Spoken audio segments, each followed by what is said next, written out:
Cashmere is like the winter t-shirt. Ils sont 100% cachemire, franchement, ils sont d'une douceur. The softest, the most supple of all the natural fibers. On social media, the new fashion staple. Cashmere. Long exclusive to wealthy customers spending hundreds, it is now more affordable. However, this fashion trend has devastating effects on the other side of the globe. In Mongolia, which produces 40% of the world's cashmere. In 30 years, the number of goats whose fibre is used has multiplied by 5, leading to desertification, sandstorms, and heavy flooding. What do brands mention about this impact? What is the promise of sustainable cashmere worth? After weeks of investigation, we have infiltrated the industry, retracing the cashmere's journey from Mongolian steppes to European shops.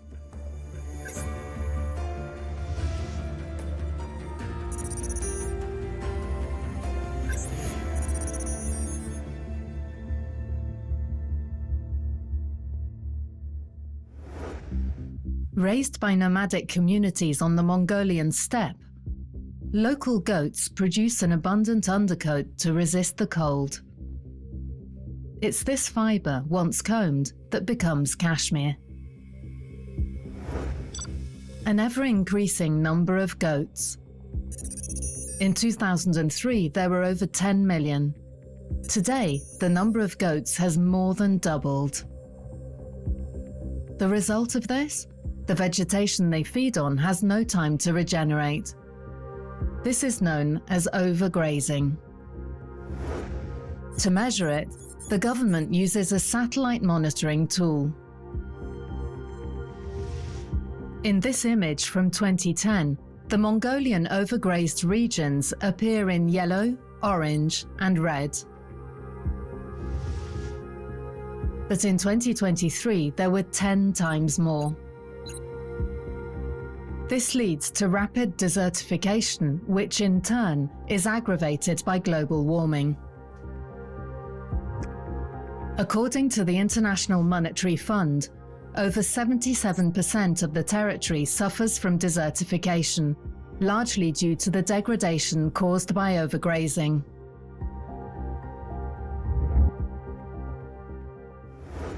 This destruction of the vegetation leads to natural catastrophes, which have doubled in 20 years.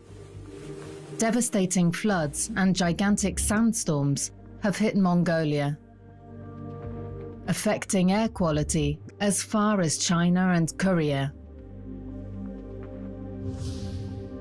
More cashmere worldwide means more environmental disasters in Mongolia and lower quality clothing for consumers, as explained by Ginger Allington, a professor at Cornell University and an expert in Mongolian grazing. There's a link between environmental conditions and cashmere quality, and that happy goats that are eating high quality forage, high quality plants, and getting enough water and getting enough nutrients produce higher quality fiber. And when we have declining conditions, then we have declining quality of fiber. Can we know the origin of the cashmere we buy? Brands rarely mention its origin in this opaque market. In most cases, they only mention where it was woven or where it was made. So we went back to the source. In Mongolia. On social media, we find the breeders' cooperative Collective Power in the Overkhangai province in the center of Mongolia. One of the photos shows raw fiber.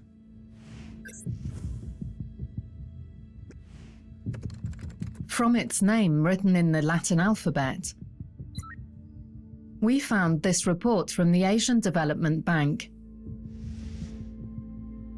naming various Mongolian cooperatives, as well as their clients, who then export the cashmere.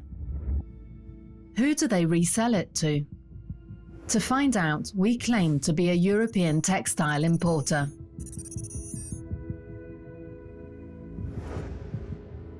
Two of these companies reply. Yes, can you hear me? Yes. The first sells to a Chinese client. We supply constantly. Constantly is really the biggest company in the world now. The second exporter works with them too. We work with them, with the consulting group. Consini, a giant in the textile industry, is based in Ningbo in East China. They present themselves as China's largest company in the area of cashmere yarn exports and transform raw cashmere into bobbins. The cashmere from some of these bobbins comes from China and Mongolia. With over 50% of the market, China also fuels the fast fashion industry. But facing the same desertification problems as their neighbours, they have drastically reduced grazing in favour of goat breeding farms. We contacted Consini, the Chinese company, using our importer identity. We saw on your site that you source your raw materials from Mongolia. A lot of our material comes from China, but we also buy from Mongolia. At this stage, we know Mongolian cooperatives of breeders sell their raw cashmere to Mongolian intermediaries, who resell it to a Chinese company, Consini. Before getting to our clothing, it will make another stop, as we discovered in a trade import-export database. We can read that the 100% cashmere yarns from Consini go to the First Team company in Vietnam, a firm based near Ho Chi Minh City. This clothing firm makes garments for big international brands. Among them is a globally famous brand. In the customs data, we find that First Team Vietnam manufactures sweaters made from cashmere for the brand Uniqlo. But one question remains. Is the cashmere used in Uniqlo sweaters bought from Consini?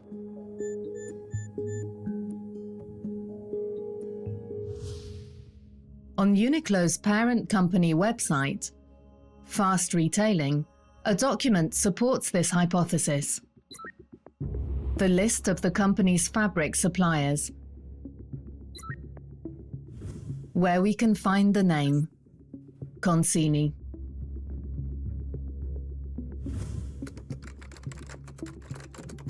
We question the Japanese textile giant.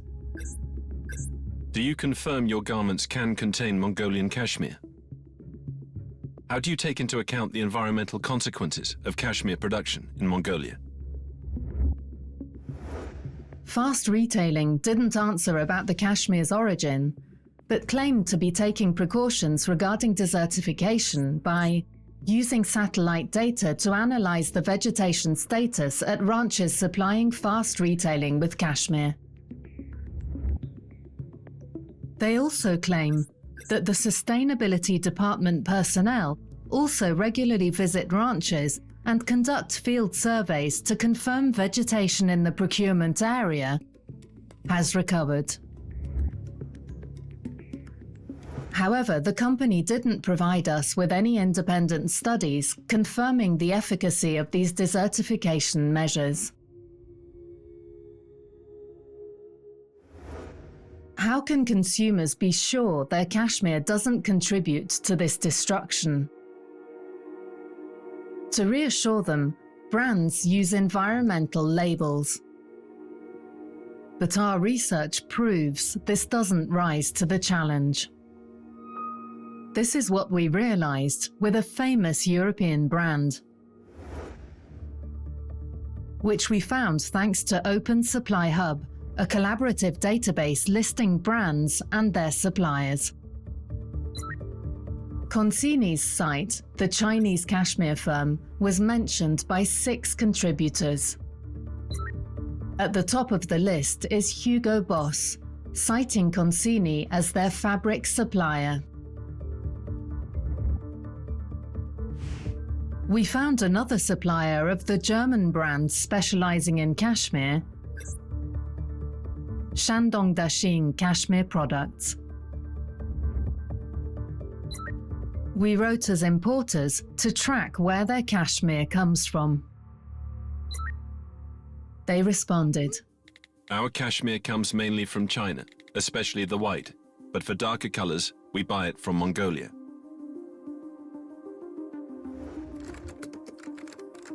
We submitted our findings to Hugo Boss. The company wrote back. Whilst the suppliers mentioned are indeed part of our overall portfolio, please note that we don't currently procure cashmere from all of them.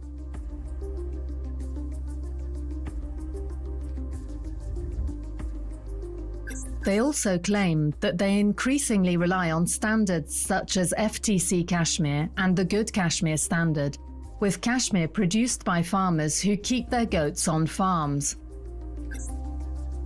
which enables the farmers to protect the remaining grassland. However, these labels only include Chinese cashmere and not Mongolian cashmere.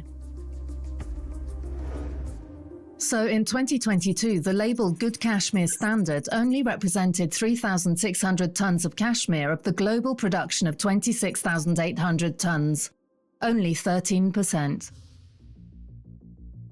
A Mongolian label for cashmere does exist, the SFA label. It intends to ensure rangelands are managed in a way that minimizes the risk of pasture degradation and protects wildlife. Brands like Falconeri claim to have it. Falconeri belongs to the Calcedonia Group and has 199 stores in 20 countries. The Italian firm highlights its links with the SFA. We are members of the SFA, encouraging responsible practices and respect towards employees, animals, and nature in the cashmere industry. However, 2 Mongolian companies we contacted declared the cashmere they sell to Falconeri is not labeled. Did they receive SFA or non-SFA cashmere from you? Falconeri receives non-SFA cashmere. For example, Falconeri, do they buy SFA? Falconer doesn't buy SFA. When contacted, the Italian company never responded to our appeals, despite our many reminders. Neither did the label SFA, on which we made a surprising discovery. Despite claiming to be sustainable, the president of the SFA himself confirmed the opposite in a 2022 interview. We are often asked, is SFA fiber certified sustainable? And the answer is no. We cannot prove that the source and conditions under which fiber was collected are sustainable. The label is being overhauled. A new version is expected in 2025. It probably won't solve the environmental issues related to cashmere. But experts believe the solution also depends on consumers. People need to be buying less cashmere, particularly the low quality, cheap cashmere. Consumer behaviors need to shift toward higher quality fibers. However, it's difficult to know the source of your fibers and if you're really getting what you're paying for anymore these days. If nothing changes, the global cashmere clothing market is expected to reach $4 billion in 2030, an increase of 25%.